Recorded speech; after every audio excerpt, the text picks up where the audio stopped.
या ठिकाणी मराठी मंत्री भरत गोगावले बोलतात। कालचा जो निर्णय झाला आणि जे काही नौटंकी करत होते त्याबद्दलची ही हे होतं की जेणेकरून वस्तुस्थिती आहे की आम्ही मराठीच्या सोबत मराठी भाषेच्या आणि सगळं आहे। आणि काल मुख्यमंत्री उपमुख्यमंत्री साहेबांनी जो काय निर्णय घेतलेला आहे तो या महाराष्ट्राच्या हितासाठी घेतलेला आहे आणि ज्यांनी चुकीचं करत होते त्याबद्दल आजचा हा धिक्कार। आता नौटंकी ज्यांनी नाही हे घाबरणारं सरकार नाही आणि कोणालाही घाबरत नाही आहे, कारण आपल्याला माहिती आहे आम्ही चांगलं काम करतोय, त्यामुळे घाबरायचं काय कारण नाही।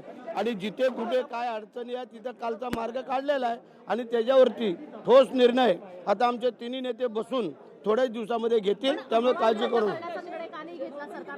करतील। त्याच्यावरती आता नवीन ज्या वेळेला आवाज नेमलेला आहे त्यामुळे तोही मार्ग काढता येईल, त्यामुळे काळजी करू नका। जय हिंद, जय महाराष्ट्र। लोकशाही मराठी ऐका, पहा, जागरूक रहा।